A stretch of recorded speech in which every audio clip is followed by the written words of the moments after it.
अवतार मेहर बाबा की जय।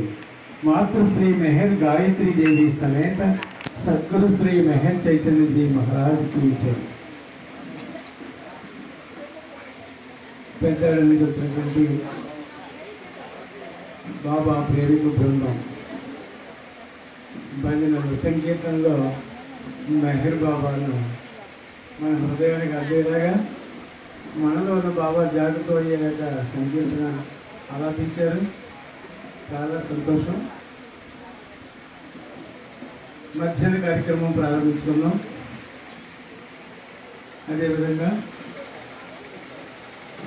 కాకినాడ నుండి వచ్చినటువంటి మన నారాయణ గారు వచ్చి మెహర్ బాబా యొక్క సందేశాన్ని చూపించాల్సిందిగా కోరుతున్నాను. జై బాబా, జై బాబా.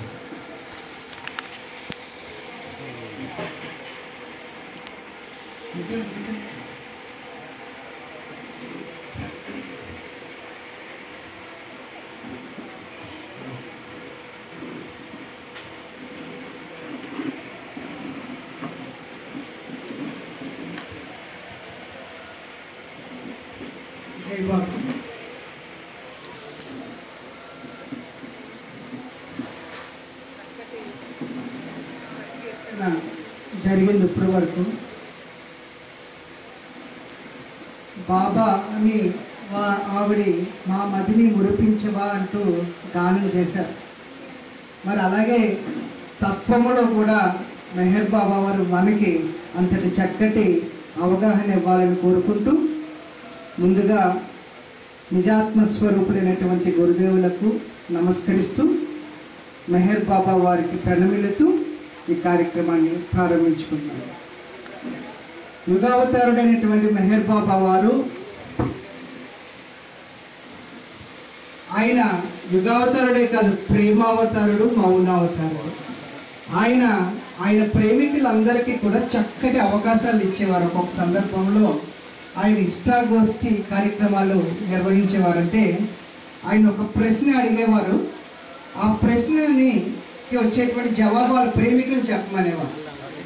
అలాగా మెహర్ బాబా వారు ఒక సందర్భంలో అక్కడ ప్రేమికులందరూ కూర్చుని ఉండగా ఒక ప్రశ్న అడిగారు. ఏం ప్రశ్న అంటే అది, why is it so difficult to find God అని ఒక ప్రశ్న అడిగారు. అంటే ఏంటి అంటే, ఎందుకు భగవంతుణ్ణి పొందడము అంత కష్టంగా ఉంటుంది,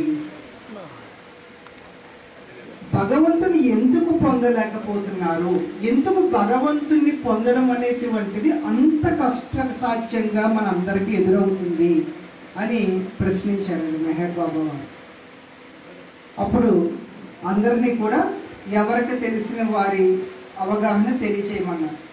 ఒక్కొక్కళ్ళు కూడా ఒకళ్ళు లెగిసి ఏం చెప్పారంటే, బాబా మేము మాయలో బతుకుతున్నాము, ఈ మాయ ఏం చేస్తుందంటే ఉన్నది లేనట్లుగా లేనిది ఉన్నట్లుగా మాకు కనిపించేటట్లుగా చేస్తుంది, అందుకే మేము భగవంతుని పొందలేకపోతున్నాము అని చెప్పారండి. ఒక ఆయన లెగిసి, బాబా బాగుంది కూర్చో అని చెప్పాడు.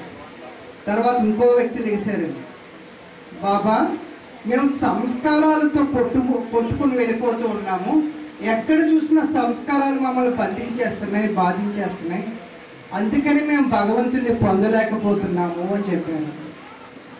బాగుంది కూర్చోమన్నాడు. ఇంకా లెగిసి ఒక్కొక్కళ్ళు కూడా వాళ్ళ యొక్క అవగాహన తెలియజేస్తూ ఉన్నారు. అయిపోయిందా అన్నారండి.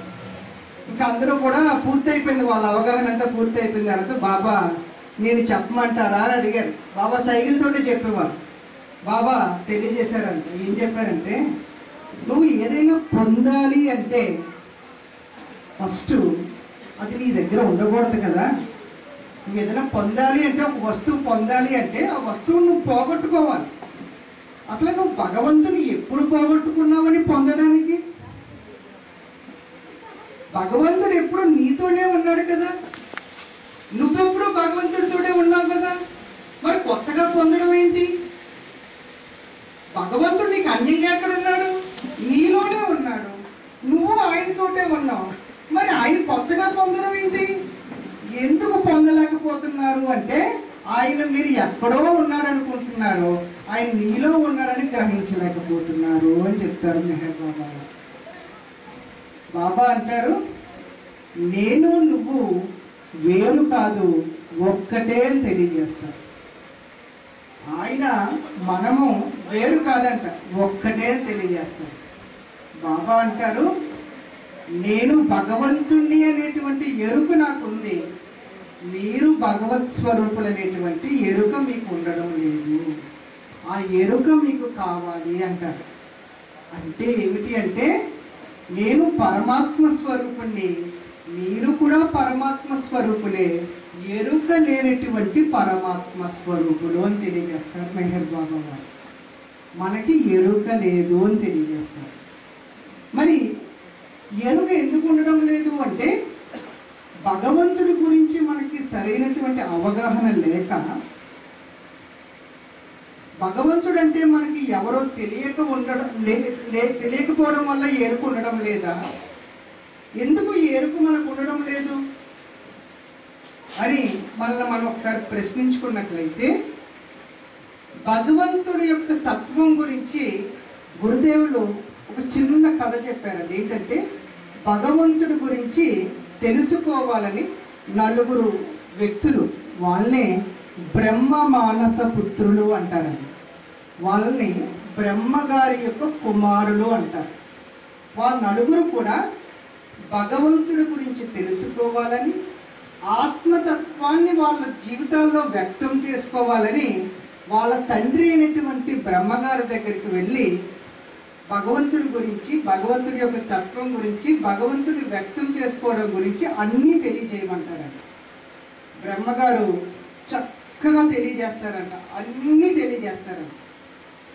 అన్నీ తెలియజేసినప్పటికీ కూడా ఈ నలుగురు వ్యక్తులకి కూడా, ఈ నలుగురు కుమారులకి కూడా ఎక్కడో ఏదో తెలియనటువంటి వెలితి ఉందంట. ఆ వెలితి నెమ్మదిగా ఈ నలుగురు ధైర్యం తెచ్చుకుని వాళ్ళ తండ్రితో ఇలా అంటారంట, మీరు మాకు అన్నీ తెలియజేశారండి, కానీ మాకు ఏదో దాస్తున్నారు అనేటువంటి సందేహం మాలో ఉంది, అది ఏంటో మాకు అర్థం కావడం లేదు అని చెప్పారంట ఈ నలుగురు కుమారులు. అప్పుడు బ్రహ్మగారు అన్నారట, అమ్మ నా దగ్గర ఉన్నదంతా మీకు తెలియజేశాను, ఇంకా కొత్తగా తెలియజేయడానికి నా దగ్గర అయితే ఏమీ లేదు, కాబట్టి మీరు విష్ణువు దగ్గరికి వెళ్ళి ప్రయత్నం చేయండి అని చెప్పారు. విష్ణువు అంటే సర్వవ్యాపక స్థితి అని తెలియజేస్తూ ఉంటారు. ఆ సర్వవ్యాపకుడైనటువంటి విష్ణువు దగ్గరికి ఈ నలుగురు కుమారులు వెళ్ళి ఇలా భగవంతుడి గురించి, భగవత్ తత్వం గురించి, ఆత్మగా జీవించడం గురించి వాళ్ళు తెలియజేయమని విష్ణువుని అడుగుతారు. విష్ణుమూర్తి గారు కూడా అన్నీ తెలియజేస్తారు. అయినప్పటికీ కూడా ఈ నలుగురికి ఏదో తెలియని వెలితి అలాగే ఉండిపోయిందంట. అప్పుడు వీళ్ళు వాళ్ళ యొక్క సందేహాన్ని చెప్పారంట, మా తండ్రి గారు మీరు చెప్పినవి అన్నీ చెప్పారండి, కానీ మీరు మా తండ్రి గారు ఏదో దాస్తున్నారు, అది ఏంటో మాకు తెలియడం లేదు, అందుకే మాలో తృప్తి కలగడం లేదు అని చెప్పారు. అప్పుడు ఇంకా విష్ణు అన్నారంట, అమ్మ నా దగ్గర ఉన్నదంతా చెప్పాను, ఇంకా మిగిలింది ఏమీ లేదు, కాబట్టి మీరు శివుడు దగ్గరికి వెళ్ళి ప్రయత్నం చేయండి అన్నారంట. ఈ నలుగురు కూడా మళ్ళీ శివుడి దగ్గరికి వెళ్ళడానికి ప్రయాణం అయ్యారంట. ఈ లోపులోనే సర్వవ్యాపక స్థితి కలిగినటువంటి విష్ణుమూర్తి వారు శివుడికి ఒక కౌరు అందించారంట. పలానా వాళ్ళు వస్తున్నారు అని కౌరు అందించేటప్పటికి ఆ శివుడు అనేటువంటి ఆయన వీళ్ళ వచ్చేటువంటి మార్గంలోనే ఒక చెట్టు కింద దర్శనమిచ్చారంట. దర్శనమిచ్చి వీళ్ళని అడుగుతారంట, ఎక్కడికి వెళ్తున్నారు అంటే వీళ్ళు చెప్తారనమాట, ఇలా పలానా శివుడి దగ్గరికి వెళ్తున్నాము ఆత్మజ్ఞానాన్ని పొందడానికి అని. అప్పుడు ఆ శివుడు, నేనే మీకోసం వచ్చాను, మీరు పొందాలనుకునేటువంటి జ్ఞానం ఏదైతే ఉందో అది మాటల్లో వ్యక్తమయ్యేటువంటిది కాదు, మీరు మౌనంగా ఉండండి అని చెప్పారు. మౌనంగా ఉండండి అని చెప్పి ఆ మౌనంలోనే వాళ్ళకి ఆ దైవీ జ్ఞానాన్ని ఇచ్చారు. ఆ మౌన వాక్యాత్ పరబ్రహ్మ స్వరూపము ఎవరైతే ఉన్నారో ఆయన్నే దక్షిణామూర్తి అని తెలియజేశారు. సద్గురు శ్రీ మెహర్ చైతన్యజీ మహారాజు వారు ఏం చెప్పారంటే, ఆ దక్షిణామూర్తే ఈ యుగంలో మెహర్ బాబాగా చిన్ముద్ర ధరించి మౌనమనే ఆలంబనగా చేసుకుని మనందరికీ దక్షిణ అనేటువంటి పరమాత్మ సంబంధమైనటువంటి జ్ఞానాన్ని మనందరిలో నిక్షిప్తం చేయడానికి ఆయన అవతరించారు అని చెప్పారు సద్గురు శ్రీ మెహర్ చైతన్యజీ మహారాజు గారు. ఆయన ఏం చెప్పారంటే, మెహర్ బాబా అంటే సాక్షాత్ దక్షిణామూర్తి స్వరూపము అని చెప్పారు. మరి ఆ పరమాత్మ సంబంధమైనటువంటి జ్ఞానము ఎప్పుడు ఇవ్వబడుతుంది అంటే మౌనములో ఇవ్వబడుతుంది అని చెప్పారు. ఇదంతా కూడా మనకి తత్వము కథ అని తెలియజేశారు గురుదేవుడు. మరి ఈ తత్వాన్ని మనం ఆచరణలోకి తీసుకువెళ్ళాలి అంటే జీవితంలో అనుష్ఠించేటువంటి విధంగా ఇది మనం మార్చుకోవాలి అంటే తత్వములో ఏముందో మనం గ్రహించాలి అని చెప్పారు గురుదేవుడు. చెప్తూ ఏం చెప్పారంటే, ఈ బ్రహ్మ మానస పుత్రులు అనేటువంటి నలుగురు కూడా ఎక్కడ ఉన్నారో తెలుసా అని చెప్తూ గురుదేవుడు వాళ్ళు మీలోనే ఉన్నారు అని చెప్పారు. మీతోనే ఉన్నారు అని చెప్పారు. ఆ నలుగురు ఎవరు అంటే గురుదేవులు చెప్పారు, మీ అంతఃకరణ అని తెలియజేశారు. మీ అంతఃకరణే ఈ బ్రహ్మ మానస పుత్రులు అని తెలియజేశారు. అంతఃకరణ అంటే ఏమిటి? ఈ అంతఃకరణ ఎక్కడ ఉంటుంది అంటే, ఈ అంతఃకరణ 4 భాగాలుగా ఉంటుంది అని చెప్పారు. దాన్నే చిత్తము అని ఒక భాగము, మనస్సు అని 2వ భాగము, బుద్ధి అని 3వ భాగము, అహము అని 4వ భాగం. ఈ అంతఃకరణ ఎక్కడ ఉంటుంది అంటే మానసిక శరీరంలో ఉంటుంది అని తెలియజేశారు. మానసిక శరీరం అంటే ఏమిటి అంటే మనమందరం కూడా మానసిక శరీరం యొక్క ప్రమేయముతోటే జీవిస్తున్నాము అని తెలియజేస్తూ ఉంటారు. మానవాత్మగా ఉన్న మనమందరం కూడా మానసిక శరీరం యొక్క ప్రమేయముతోటే జీవితం వెళ్తూ ఉంది అని తెలియజేస్తూ ఉంటారు. మానసిక శరీరానికి ఒక క్వాలిటీ ఉందంట. ఏంటంటే అది ఎప్పుడూ కూడా ఒక చోట ఉండదంట. అది ఎప్పుడు కదులుతూ ఉంటుందంట మానసిక శరీరం. ఆ కదులుతూ ఉండేటువంటి మానసిక శరీరం ఏం చేస్తుంది అంటే ఈ నేను అనేటువంటి స్థితిని నాది అనే స్థితిగా మార్చేస్తుంది. నేను మాత్రమే అనేటువంటి స్థితిగా మార్చేస్తుంది. నా వారు మాత్రమే అనే స్థితిగా మార్చేస్తుంది. అంటే ఈ మానసిక శరీరం కాస్త ఈ సత్యమైనటువంటి అహాన్ని ప్రాతిభాసిక అహముగా మనల్ని వ్యక్తం చేస్తూ ఉంటుంది అని తెలియజేస్తూ ఉంటుంది. మరి చిత్తము ఏమిటి అంటే మనము మన జీవితానికి సంబంధించినటువంటి ఏ సంస్కారాలు అయితే అవి ఉంటాయో అవన్నీ కూడా చిత్తము అనేటువంటి స్థానములో బీజ రూపంలో ఉంటాయి. ఈ సంస్కారాలన్నీ కూడా దాన్ని సంచిత కర్మ అని తెలియజేస్తారు అని చెప్తారు. ఈ సంచిత కర్మని ప్రారంభంగా అనుభవింపచేసేటువంటి విధంగా సహాయకారిగా నిలిచేటువంటిది మనస్సు అని తెలియజేస్తారు. ఈ మనస్సు సంచిత కర్మని ప్రారంభంగా అనుభవింపచేసేటట్లుగా చేస్తున్నారు.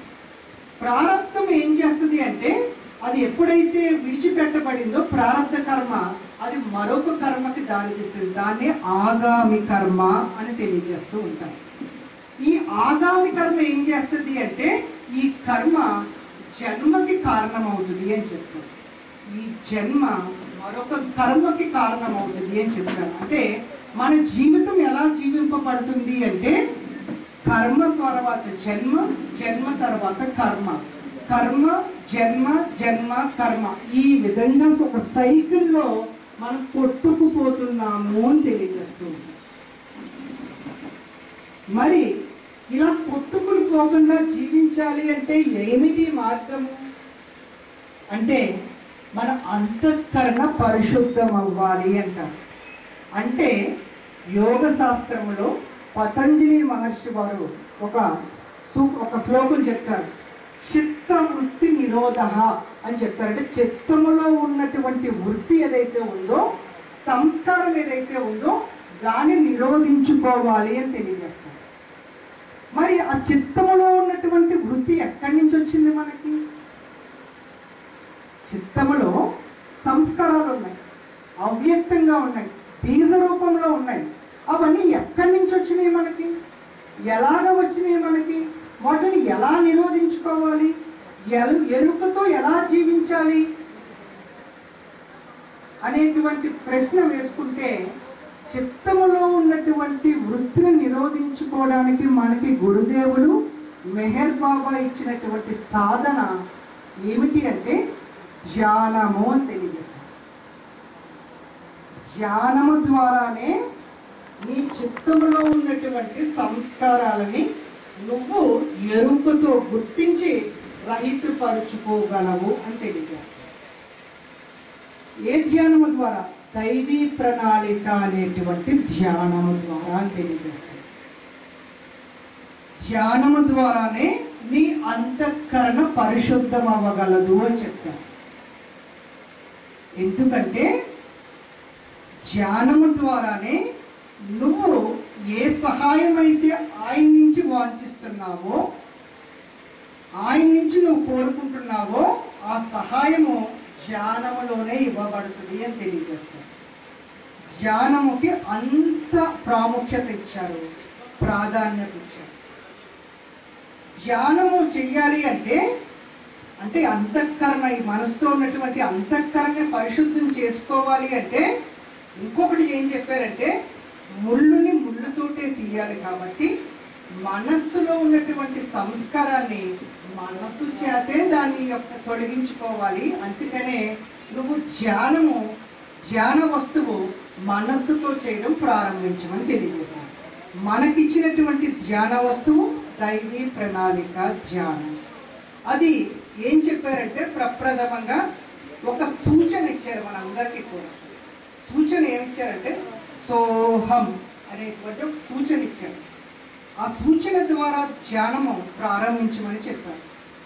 ఎప్పుడైతే మనము ఆ సోహం అనేటువంటి సూచన ద్వారా మనం ధ్యానాన్ని ప్రారంభించడానికి ప్రయత్నం చేస్తామో అప్పుడు మనకు తెలియజేశారు, సోహం అంటే అది నేనై ఉన్నాను అని చెప్పింది.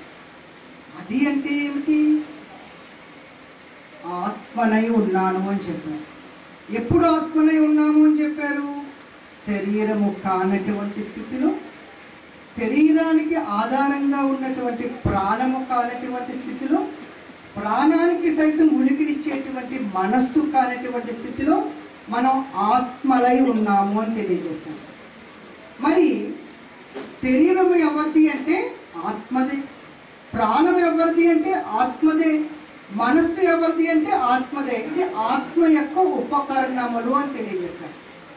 ఆత్మ తన స్వస్వరూప అనుభవాన్ని పొందడం కోసం తెచ్చుకున్నటువంటి ఉపకరణములే శరీరము, ప్రాణము, మనస్సు అని చెప్పారు. మరి ఆత్మనైన మనము మరణించాల్సిన అవసరమే లేదు.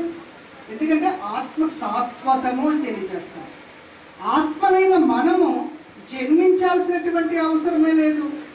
మరి ఆత్మగా మన వాస్తవిక స్థితి ఎక్కడ ఉన్నది అంటే గురుదేవులు తెలియజేశారు, మన వాస్తవిక స్థితి పరాత్పర పరబ్రహ్మ స్థితిలో ఉన్నది అని చెప్పారు. దాన్నే సర్వము అయి ఉన్నటువంటి స్థితి అని చెప్పారు. మన యొక్క వాస్తవిక స్థితి సర్వము అయి ఉన్నది అని చెప్పారు. సర్వము అయి ఉన్నటువంటి స్థితిని సర్వముగా పోషించడానికి అవసరంగా లేమితనమే స్వభావం కలిగినటువంటి ప్రకృతి ఉన్నది అని చెప్తుంటాం. ఈ ప్రకృతి ఉంది కాబట్టి అది సర్వము అని అనిపించుకుంటుంది అని చెప్తారు. అంటే మనకు అవగాహన అవ్వడం కోసం గురుదేవుడు ఏం చెప్పారంటే, ఎవ్రీథింగ్లో నథింగ్ కూడా భాగమై ఉంది అని చెప్తారు. మనం వెలుగు చూస్తున్నాము అంటే అది వెలుగు అని అప్పుడు చెప్పగలము అంటే చీకటిని అనుభవించినప్పుడే అది వెలుగు అని చెప్పగలము అని చెప్తారు. అలాగే ఈ యొక్క లేమి ఉంది కాబట్టి అది సర్వము అని చెప్తారు.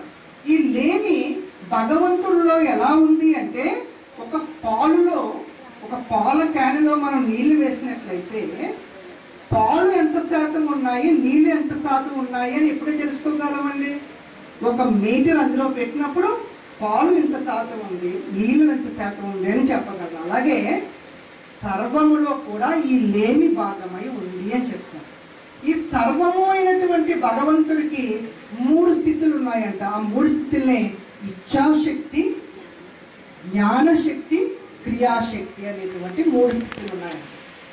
ఈ 3 స్థితుల్లో ఈ సర్వము అనేటువంటి భగవంతుడు సర్వంగా పరిపోషించడానికి అవసరంగా ఆయన ఇచ్ఛాశక్తి వల్ల ప్రప్రథమంగా ఈ లేమితనమే స్వభావం కలిగినటువంటి ప్రకృతిలో కోహం అనేటువంటి ప్రశ్న వ్యక్తమైంది.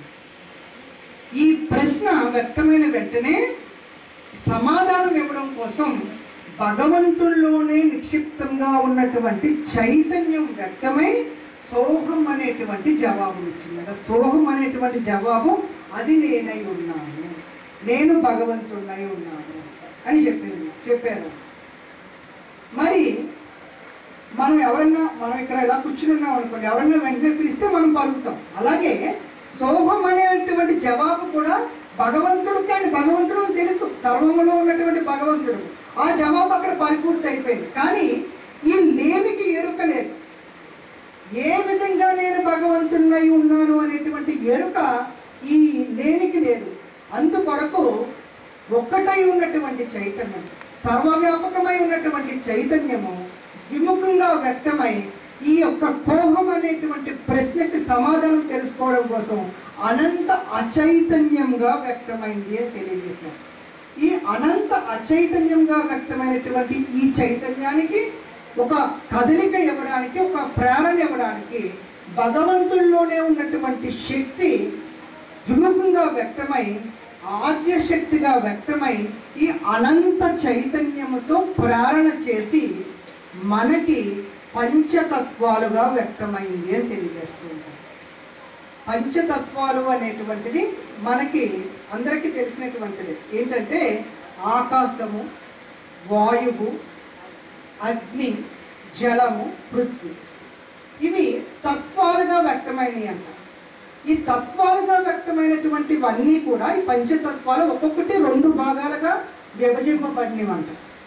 ఆకాశము 2 భాగాలుగా, వాయువు 2 భాగాలుగా, అగ్ని 2 భాగాలుగా, జలము 2 భాగాలుగా, పృథ్వీ అనేటువంటిది కూడా 2 భాగాలుగా వ్యక్తమై కింద భాగము 4 భాగాలుగా వ్యక్తమైంది. అలాగే ఆకాశము పై భాగం అలా ఉండగా కింద భాగము 4 భాగాలుగా వ్యక్తమైంది.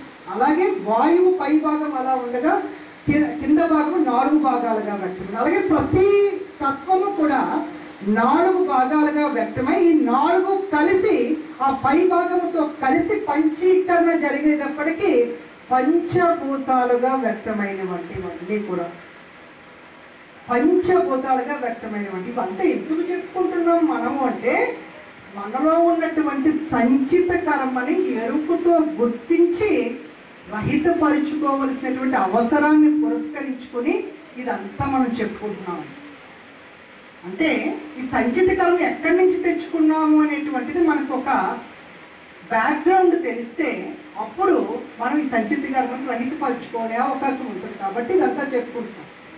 సో ఈ పంచభూతాలుగా వ్యక్తమైనటువంటి స్థితి, అనంత అచైతన్యము, ఆద్యశక్తి ఈ విధంగా ఉండగా మరొక ముఖ్యమైనటువంటిది ఒక స్థితి, అదే అన్నిటికంటే మూలమైనటువంటి పాత్ర పోషించిందండి. ఏమిటి ఆ స్థితి అంటే, గురుదేవులు చెప్తారండి,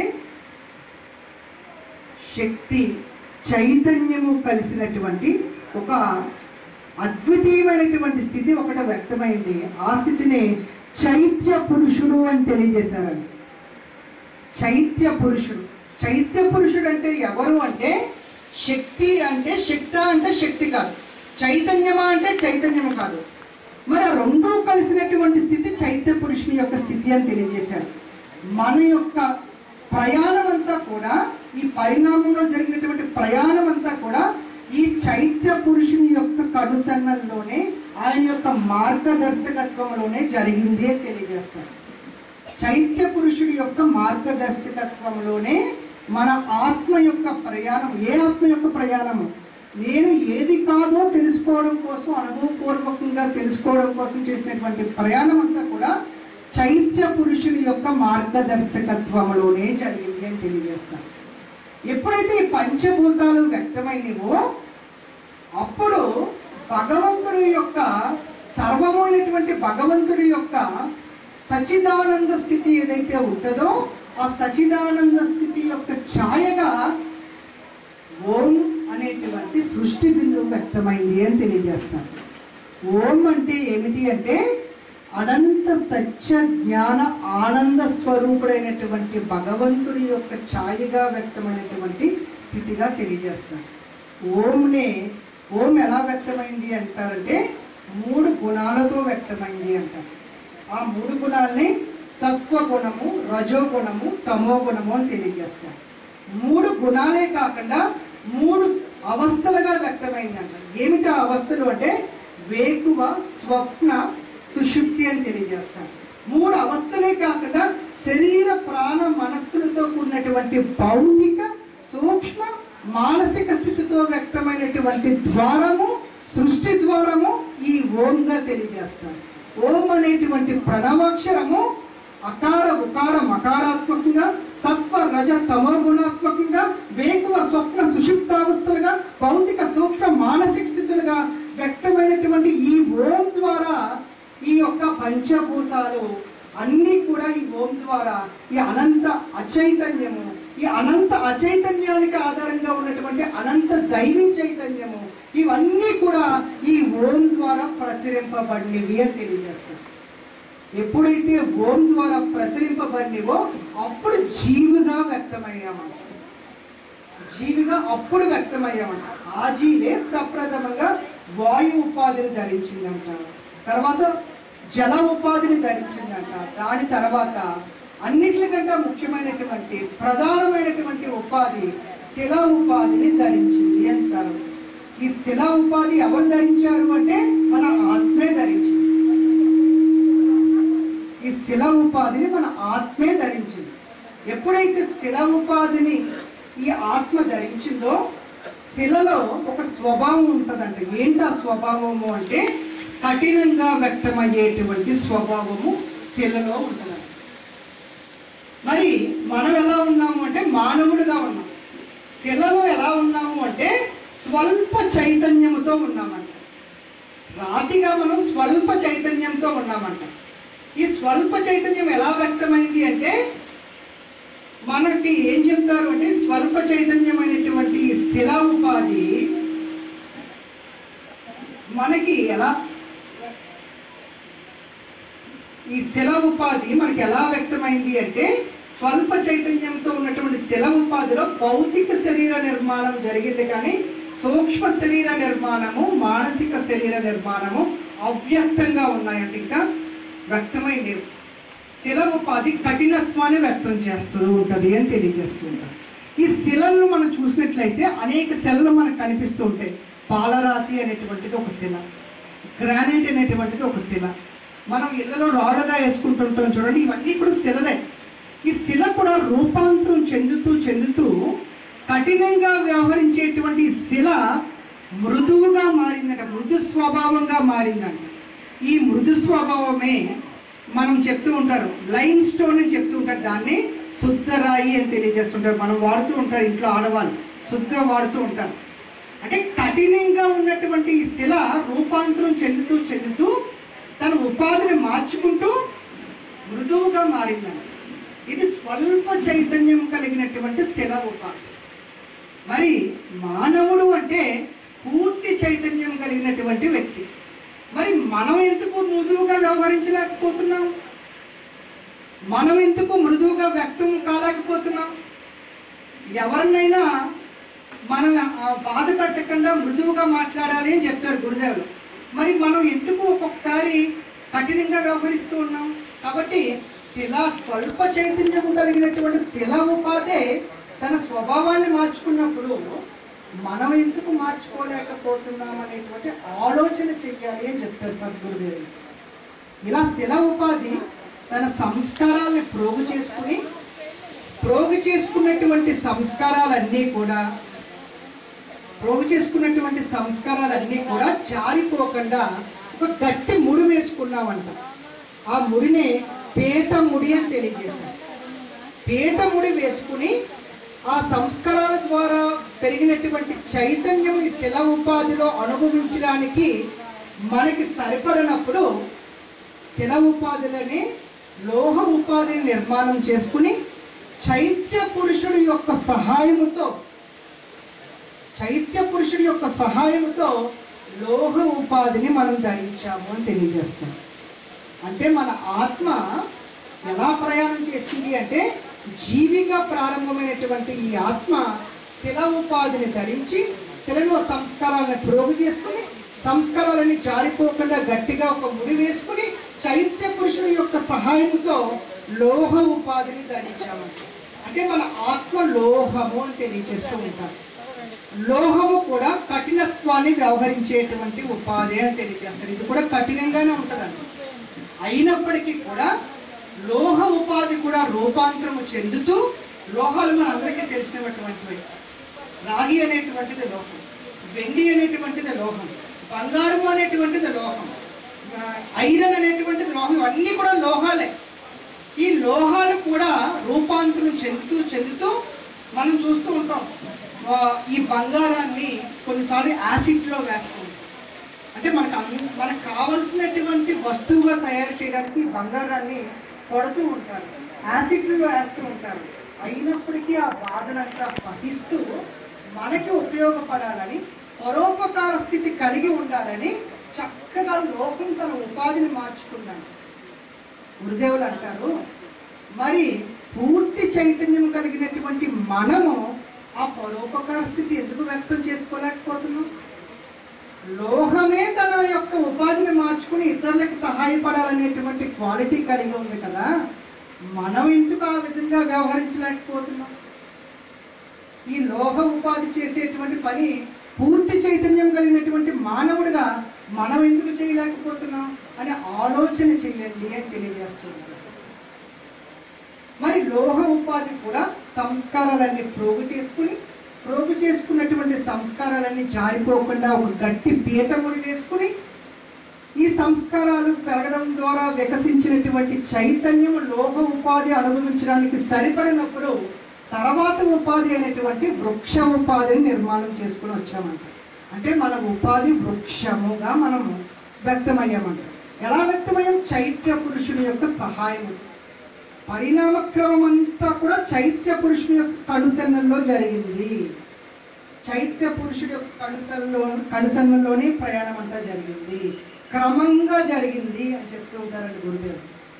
ధ్యానము చేస్తున్నారు అంటే, పరిణామ క్రమంలో మీరు ఈ ఉపాధుల గురించి ఆలోచిస్తున్నారు అంటే చైత్య పురుషుని గుర్తుపెట్టుకోండి. ఆయన ఉన్నారు కాబట్టి ఇదంతా కూడా క్రమంగా వ్యక్తమవుతుంది. ఎవరి చైత్య పురుషుడు అనేది మనం చెప్పుకుంటూ వెళ్తాం, ఇంకా ముందుకు వెళ్తాం. మనము వృక్ష ఉపాధిని ధరించామంట. వృక్ష ఉపాధిని ధరించినటువంటి మనము ప్రప్రథమంగా స్వభావం అనేటువంటి వృక్ష ఉపాధిలోనే స్టార్ట్ అయింది. స్వభావం అనేది ఎక్కడ ప్రారంభమైంది అంటే వృక్ష ఉపాధిలో ప్రారంభమైందంట. ఈ స్వభావమే స్వార్థంగా మారిందంట. ఈ స్వార్థమే నేను మాత్రమే, నాది మాత్రమే, నా వారు మాత్రమే అనేటువంటి స్థితికి దిగజారింది అని తెలియజేస్తుంటారు. వృక్షంలో తెచ్చుకున్నామంట ఈ స్వార్థాన్ని. ఎలా తెచ్చుకున్నామంటే, ఒక వృక్షాన్ని చూసినట్లయితే అంతా వ్యాపించేయడానికి ప్రయత్నం చేస్తూ ఉంటాం. ఒక మర్రి చెట్టు కింద ఏది కూడా మొలవడానికి అవకాశం ఇవ్వదు. స్వార్థం అలా ఉంటుంది. నేనే ఉండాలి, నేను మాత్రమే ఉండాలి అనేటువంటి ఆలోచన, ఈ స్వార్థం అనేటువంటిది వృక్ష ఉపాధిలో మనం తెచ్చుకున్నాము అని తెలియజేస్తూ ఉంటాం. మరి ఈ వృక్ష ఉపాధి కూడా రూపాంతరము చెందుతూ అనేక వృక్షాలుగా మారుతూ మనకి ఉపయోగపడేటువంటి వృక్షాలుగా, మనకి పళ్ళు అన్నీ కూడా సదుపాయాలు ఇచ్చేటువంటి వృక్షాలుగా మారి తన స్వార్థాన్ని సైతం నిస్వార్థంగా మార్చుకున్నటువంటి ఉపాధి ఈ వృక్ష ఉపాధి అని తెలియజేస్తూ ఉంటారు. మనం చూస్తూ ఉంటాం, ప్రతి ఇంటిలో కూడా ద్వారాలు ఉంటాయి. అవన్నీ దేంతో ఉంటాయి?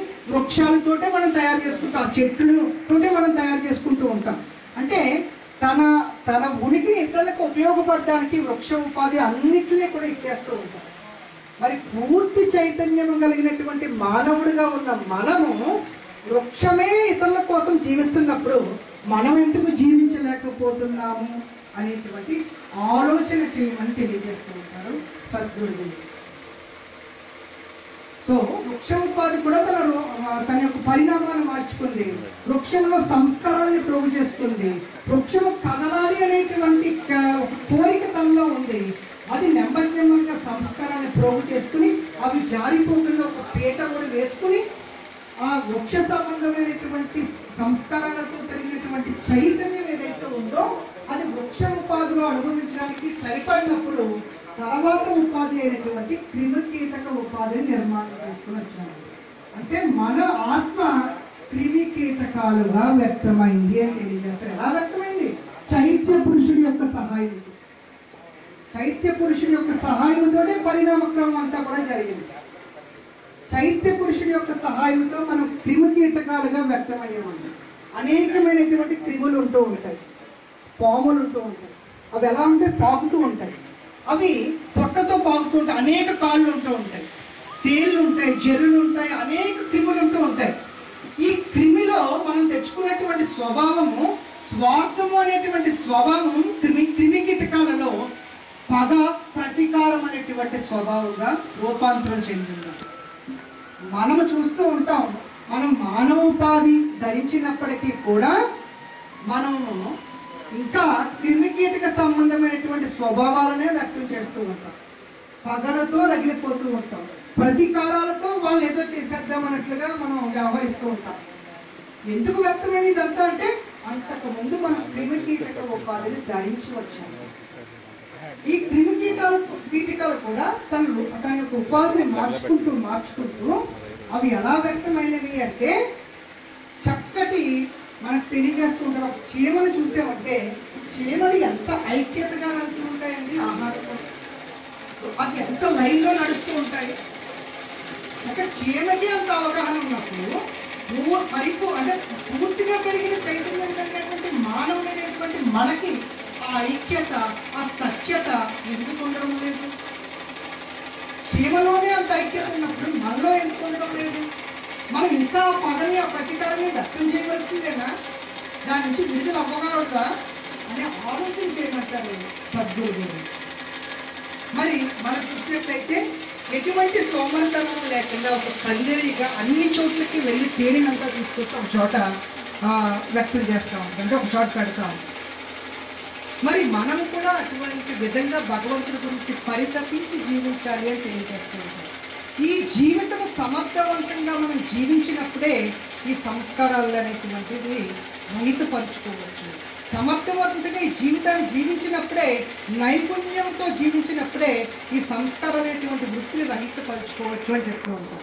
ఈ క్రిమి కీటకాలు అనేటువంటివి కూడా నెమ్మదిగా తన ఉపాధిని మార్చుకుంటూ చక్కగా అందరికీ వినియోగపడేటువంటి ఉపాధిగా మార్చుకుంటూ మృదు స్వభావం కలిగినటువంటి క్రిమి కీటకాల సంస్కారాలన్నీ పోగు చేసుకుని ఒక గట్టి ముడి వేసుకుని ఆ ముడిని పీట ముడిగా వేసుకుని పెరిగినటువంటి చైతన్యంతో ఈ క్రిమి కీటక ఉపాధి అనుభవించడానికి సరిపడినప్పుడు తదుపరి ఉపాధి అయినటువంటి జలచర ఉపాధిగా మనం మార్చుకున్నాము. అంటే మన ఆత్మ జలచరమములుగా వ్యక్తమైంది అని తెలియజేస్తాం. జలచరమములు అంటే ఈ లంక గ్రామాలు అందరికీ తెలిసినటువంటివే. ఇక్కడ ఎక్కువ చెరువులు ఎక్కువ ఉంటూ ఉంటాయి, అంటే చేపలు ఎక్కువ ఉంటూ ఉంటాయి. సో ఈ చేప ఏం చేస్తుంది అంటే ఒక్కసారి ఆ నీటి నుంచి బయటకు వచ్చింది అనుకోండి, మళ్ళీ ఆ నీటిలోకి వెళ్ళడానికి ఎంత ప్రయత్నం చేస్తుందండి, ఎంత తహతహలాడిపోతుందండి. మరి భగవంతుడి నుంచి వచ్చినటువంటి మనము ఆ భగవంతుని చేరడానికి మనం ఎంత తహతహలాడిపోవాలి అని ఆలోచించమంటారు గురుదేవుడు.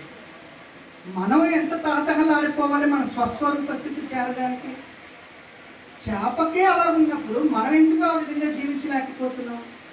అలాగా సంస్కారాన్ని ప్రోగు చేసుకున్న సంస్కారాలన్నీ కూడా ఒక ముడి వేసుకుని, గట్టి ముడి వేసుకుని, పీట ముడి వేసుకుని పెరిగినటువంటి చైతన్యంతో జలచర ఉపాధిలో అది అనుభవించడానికి సరిపడినప్పుడు వాయు ఉపాధిని నిర్మాణం చేసుకుని పక్షుడుగా మనం మారేమంట చైత్య పురుషుడి యొక్క సహాయంతో. అంటే మనము పక్షులుగా వ్యవహరిస్తున్నాం. పక్షులుగా మన ఆత్మ ఉపాధిని పొందిందంట. పక్షికి ఒక గుణం ఉందండి, ఒక క్వాలిటీ ఉంది, ఒక స్వభావం ఉంది. అంటే ఈ పక్షి ఉపాధి వచ్చేటప్పటికి సూక్ష్మ శరీరం కూడా అభివృద్ధి చెందుతూ వచ్చింది. ఈ పరిణామంలో ఏం జరిగింది అంటే ఉపాధి పరంగా మన చైతన్యం వ్యక్తమవుతూ ఉంది. ఉపాధిని పెంచుకోవడానికి పరిణామం అంతా జరిగింది. చైతన్యం ఎప్పుడూ ఒక్కటే, దానికి పెరుగుదల ఉండదు, తక్కువదల ఉండదు, తరుగుదల ఉండదు. కానీ ఉపాధులు పెంచుకోవడానికి పరిణామం అంతా జరిగింది. ఏ ఉపాధులు? భౌతిక ఉపాధి, సూక్ష్మ ఉపాధి, మానసిక ఉపాధులు, ఇవి పూర్తిగా నిర్మాణం అవడానికి ప్రయాణం అంతా జరిగింది. ఎవరి సహాయంతో? చైత్య పురుషుని యొక్క సహాయంతో. పక్షిగా మనం యొక్క ఆత్మ వ్యవహరిస్తుంది అంట. పక్షులకు ఒక గుణం ఉంటుందండి. అంటే ఏమిటంటే పై నుంచి చూస్తూ ఉంటాయంటే ఎక్కడైనా ఆహారం దొరుకుతుందా అని వెంటనే వెళ్ళి దాన్ని క్యాచ్ చేస్తూ ఉంటాయి. అంటే ఎంత ఫోకస్డ్గా పక్షి జీవిస్తుందండి. మరి మానవుడిగా ఉన్న మనలో ఫోకస్ ఎక్కడికి వెళ్ళిపోతుంది? మనం ఎందుకు అంత ఫోకస్డ్గా జీవించలేకపోతున్నాం? అంత ఎరుకతో అంత సూక్ష్మంగా పక్షే జీవించగలిగినప్పుడు మనం అంత ఫోకస్డ్గా ఎందుకు ప్రతి విషయాన్ని చూడలేకపోతున్నాం, సమర్థంగా ఆలోచించలేకపోతున్నాం? ఒక్కసారి ఆలోచించండి అని చెప్తారు గురుదేవుడు. పక్షికి ఇంకొక స్వభావం ఉందంట. అది గుడ్లు పెడుతుంది, గుడ్లో జీవం వస్తుంది. జీవం పక్షి తన బిడ్డగా వస్తుంది. ఆ పక్షి బిడ్డ ఎప్పుడైతే పెరిగి పెద్దదై ఆహారం తెచ్చుకుంటుందో అప్పటి వరకు ఈ తల్లి పక్షి దానికి ఆహారాన్ని సమకూరుస్తూనే ఉంటుంది. ఎప్పుడైతే ఈ పక్షి ఈ బిడ్డ తన ఆహారం కోసం బయటికి వెళ్ళడానికి ప్రయత్నం చేస్తుందో అప్పుడు ఆ తండ్రి పక్షి దాని నుంచి దూరంగా వచ్చేస్తుంది. మరి మానవులుగా ఉన్న మనము మన వరకే కాకుండా, మన పిల్లల వరకే కాకుండా, మన మనవల వరకే కాకుండా, మన ముని మనవలకు కూడా సరిపోయేంత మనం వాళ్ళకి డైరెక్షన్ ఇచ్చేద్దాము అంటే కట్ చేసుకోవడం ఉండాలి కదండి. కట్ చేసుకోవాలి కదా, ఎంతవరకు ఉండాలి, ఎంతవరకు ఉండకూడదని పక్షికే తెలుస్తుంది. మనకెందుకు తెలియడం లేదు? మానవులైనటువంటి మనకి ఇంకా పెంచేసుకోవడమే ఉండాలి కదండి. పక్షికే ఉంటుంది, మనకెందుకు ఉండడం లేదు అని ఆలోచన చేయమని చెప్తూ ఉంటాం. మరి పక్షి ఉపాధిలో కూడా సంస్కారాలు ప్రోగు చేసుకున్న సంస్కారాలని ఒక గట్టి ముడి వేసుకుని, పీఠముడి వేసుకుని, చైతన్యాన్ని వికసింప చేసుకుని, చైతన్యం పెరిగినటువంటి పక్షి ఉపాధిలో అది అనుభవించడానికి సరిపడినప్పుడు తర్వాత జంతు ఉపాధిని నిర్మాణం చేసుకుని వచ్చాము. జంతు ఉపాధిలో మనం క్రూర ముఖాలుగా ప్రప్రదంగా వ్యక్తమయ్యాం. అంటే సర్వైవల్ ఫర్ ఎగ్జిస్టెన్స్ అని తెలియజేస్తాం. ఏంటి సర్వైవల్ అంటే? ఒక పెద్ద జంతువు చిన్న జంతువుని ఆహారంగా తీసుకుంటాం. అంటే క్రూరమైనటువంటి సంస్కారాలు వ్యక్తమవుతూ ఉన్నాయి. అలాగా వ్యక్తమవుతూ ఉన్నటువంటి జంతు ఉపాధి కూడా, జంతు ఉపాధిలో ఈ సూక్ష్మ శరీరం అభివృద్ధి చెందింది. మానసిక శరీరంలో ఉన్నటువంటి బుద్ధి కూడా కొద్దిగా అభివృద్ధి చెందింది. ఈ యొక్క జంతు ఉపాధిలో కూడా మనం కొన్ని చూసినట్టయితే, కొన్ని జంతువులు చూసినట్టయితే, ఒక ఆవుని చూసినట్లయితే ఎంత సాత్వికంగా ఉంటుందండి. ఒక ఆవు తన దగ్గర ఉన్నటువంటి అన్నీ కూడా ఇతరులకు ఉపయోగపడలేనటువంటి ధోరణితో మనకి పాలు ఇస్తుంది. దాని ఉత్పత్తిని అంతా కూడా మన కోసం ఇస్తూ ఉంటుంది. అలాగే ఒక కుక్కని మనం చూసినట్లయితే దానికి ఎంత విశ్వాసం అండి. యజమాని అన్నం పెడుతున్నాడు అనేటువంటి ఆ విశ్వాసంతో తన ప్రాణాన్ని సైతం అడ్డువేసి యజమాని కాపాడేయాలి అనేటువంటి విశ్వాసం కలిగి ఉంటుంది ఆ జంతువు. మరి మనల్ని, అజ్ఞానంలో ఉన్న మనల్ని జ్ఞానంలో ప్రవేశించడానికి ప్రయత్నం చేస్తున్నటువంటి మన గురువు పట్ల ఎంత విశ్వాసంతో, ఎంత విధేయతతో మనం జీవించాలి. ఒక జంతువు అయినటువంటి ఒక కుక్కే అంత విశ్వాసం చూపిస్తుంది ఒక యజమాని పట్ల. చీకటిలో, అజ్ఞానములో, జ్ఞానం ఏదో తెలియనటువంటి స్థితిలో జీవిస్తున్న మనకి సర్వము మనకు అందిస్తున్నటువంటి ఆ గురువు పట్ల, దేవదేవుడి పట్ల ఎంత జాగరూకతతో మనం జీవించాలి, ఎంత విశ్వాసంతో వ్యక్తం అవ్వాలి, ఎంత విధేయతను మనం వాళ్ళ పట్ల మనం ప్రకటించాలి అని ఆలోచన చేయమంటూ ఉంటారు గురుదేవుడు. ఎప్పుడైతే జంతు ఉపాధిని కూడా పూర్తి చేసుకున్నామో ఈ సంస్కారాలన్నీ గట్టి ముడివేసుకుని, చైతన్యాన్ని వికసింపచేసుకుని, జంతు ఉపాధిలో ఆ చైతన్యం ఇంకా మనం అనుభవించడానికి అవకాశం లేనప్పుడు తదుపరి ఉపాధి అయినటువంటి మానవ ఉపాధిలోకి ప్రవేశించాము. మానవ ఉపాధి చేరినప్పుడు మనల్ని జీవాత్మ అని తెలియజేశారంట. మనల్ని జీవాత్మ అంటే ఏమిటి అంటే శరీరాలు పూర్తిగా నిర్మాణమైనటువంటి ఆత్మ అని చెప్పారు. ఏ శరీరాలు? ఆత్మ తన యొక్క అనుభవాన్ని పొందడం కోసం, ఆత్మ అనుభవాన్ని పొందడం కోసం ఉపయోగమయ్యేటువంటి 3 శరీరాల్ని పూర్తిగా నిర్మాణం చేసుకున్నటువంటి ఉపాధి మానవ ఉపాధి అని తెలియజేస్తారు. అందుకే మానవ ఉపాధి దొరకడమే దుర్లభం అని తెలియజేస్తారు.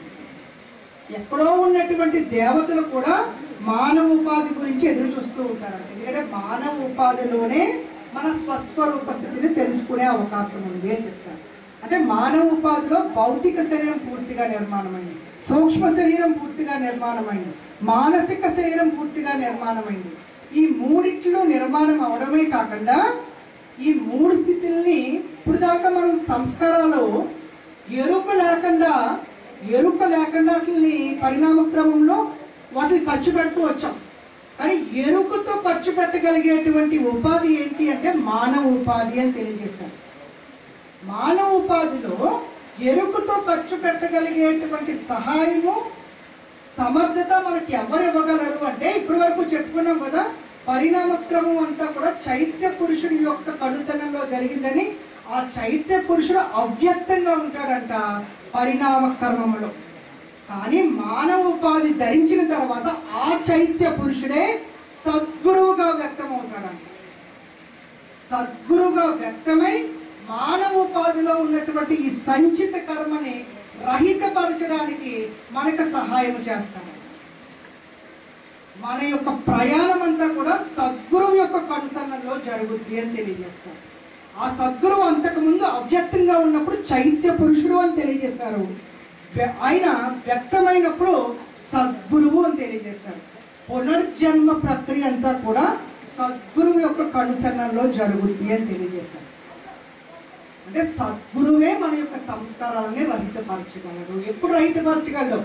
ధ్యానంలో మనం కూర్చున్నప్పుడు, ధ్యానంలో ఏ స్వభావం మనకు ఆటంకం పరిచి మనకి బాధను వ్యక్తం చేస్తుందో దాని మీద మనం ఫోకస్ వెళ్ళినప్పుడు, అంటే అది ఎక్కడి నుంచి తెచ్చుకున్నాం?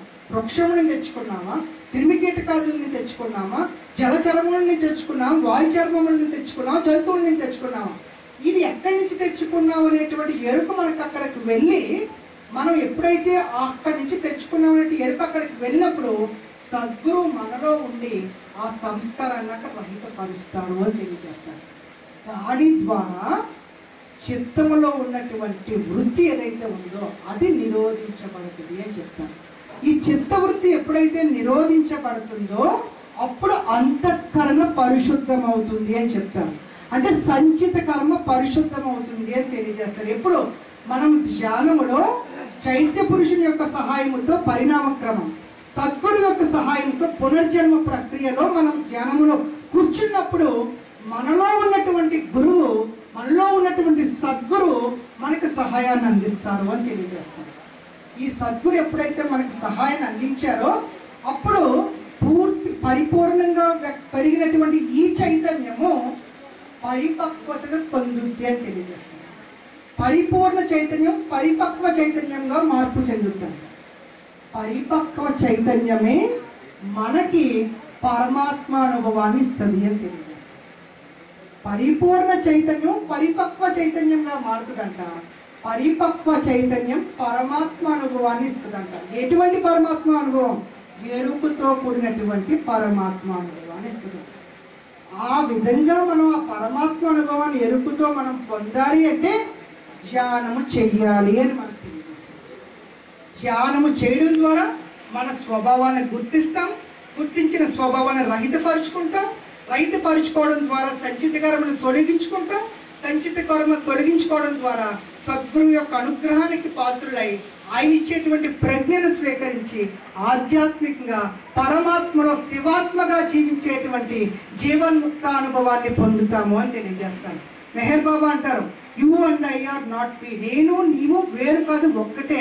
ఆ ఒక్కటే అనేటువంటి అనుభవము మనకి ధ్యానము చేయడం ద్వారా వస్తుంది. ఎటువంటి అనుభవం అంటే ఈ అనుభవానికి అడ్డంకగా ఉన్నటువంటివన్నీ కూడా తొలగిపోతాయి అని తెలియజేస్తారు. అప్పుడు మనము జీవన్ముక్తులుగా పరమాత్మలో శివాత్మగా జీవించడం అనేటువంటిది జరుగుతుంది అని తెలియజేస్తారు. జై బాబా.